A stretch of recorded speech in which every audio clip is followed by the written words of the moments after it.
안녕하세요. 오늘은 1월 9일 월요일입니다. 숨겨진 부정까지. 민수기 5장 11절부터 31절까지 말씀입니다. 여호와께서 모세에게 말씀하여 이르시되 이스라엘 자손에게 말하여 그들에게 이르라. 만일 어떤 사람의 아내가 탈선하여 남편에게 신의를 저버렸고 한 남자가 그 여자와 동침하였으나 그의 남편의 눈에 숨겨 드러나지 아니하였고 그 여자의 더러워진 일에 증인도 없고 그가 잡히지도 아니하였어도 그 남편이 의심이 생겨 그 아내를 의심하였는데 그의 아내가 더럽혀졌거나 또는 그 남편이 의심이 생겨 그 아내를 의심하였으나 그 아내가 더럽혀지지 아니하였든지 그의 아내를 데리고 제사장에게로 와서 그를 위하여 보리가루 10분의 1 에바를 헌물로 드리되 그것에 기름도 붓지 말고 유향도 두지 말라. 이는 의심의 소재요 죄악을 기억나게 하는 기억의 소재라.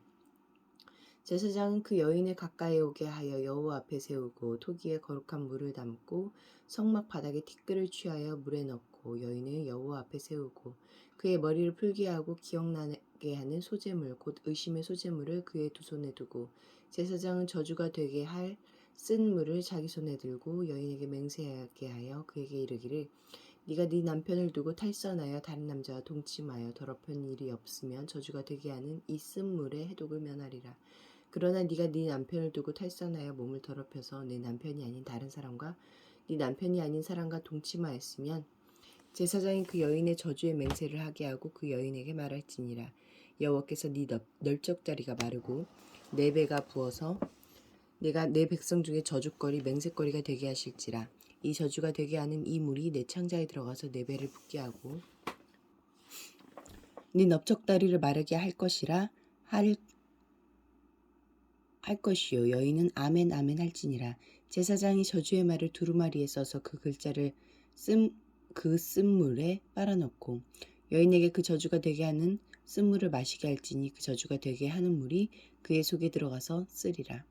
제사장이 먼저 그 여인의 손에서 의심의 소재물을 취하여 그 소재물을 여호와 앞에 흔들고 제단으로 가지고 가서 제사장은 그 소재물 중에서 한 움큼을 취하여 그 여자에게 기억나게 하는 소재물로 제단 위에 불사르고 그 후에 여인에게 그 물을 마시게 할지라. 그 물을 마시게 한 후에 만일 여인이 몸을 더럽혀서 그 남편에게 범죄하였으면 그 저주가 되게 하는 물이 그의 속에 들어가서 쓰게 되어 그의 배가 부으며 그의 널쩍다리가 마르니 그 여인이 그 백성 중에서 저주거리가 될 것이니라. 그러나 여인이 더럽힌 일이 없고 정결하면 해를 받지 않고 임신하리니 이는 의심의 법이니 아내가 그의 남편을 두고 탈선하여 더럽힌 때나 또는 그 남편이 의심이 생겨서 자기의 아내를 의심할 때에 여인을 여호와 앞에 두고 제사장이 이 법대로 행할 것이라. 남편은 무죄할 것이요 여인은 죄가 있으면 당하리라. 전체 말씀에서 하나님은 어떤 분입니까? 부부가 서로 신의를 지키며 결혼관계를 거룩하게 지키길 원하십니다. 그래서 부부관계 외에 성관계를 금하셨고 배우자를 두고 다른 이와 성관계를 가진 것이 드러나면 사형에 처하라고 명령하셨습니다. 한 걸음 더 나아가 하나님은 드러나지 않은 부정까지 하나님이 계신 이스라엘 진영에서 제거하라고 하셨습니다. 이를 위해 남편을 가장의 책임자로 정하시고 아내의 외도가 의심될 때 밟아야 할 절차를 알려주셨습니다. 의심받는 아내가 절차에 따라 제사장이 준 쓴 물을 마셨을 때 만약 외도한 사실이 있다면 신체에 질병이 생길 것이고 무고하다면 아무런 증상도 나타나지 않고 도리어 건강하게 임신할 것입니다. 이 제도는 분명 여성에게 불공평해 보입니다. 하지만 여인의 외도 사실이 드러나면 아마도 외도 상대자도 밝혀질 것이고 간부와 음부를 모두 죽이라는 율법에 따라 남자도 함께 사용되었을 것입니다.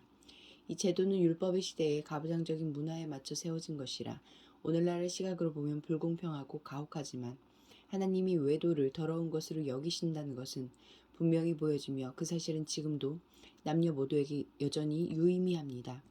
배우자의 품을 만족스럽게 여기고 배우자를 사랑함으로 부부의 관계를 거룩하게 지킵시다.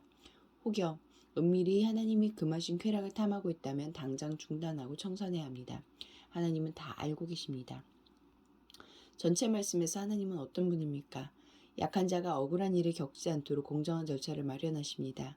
하나님께서는 죄를 처리하는 일만큼이나 억울한 사람이 생기지 않게 하는 것도 중요하기 때문입니다. 만약 의심의 소재 절차가 없었다면 아내를 남편의 소유물처럼 여겼던 당시의 가부장제 문화에선 아내는 남편의 의심만으로 죄인이 되었을 것입니다.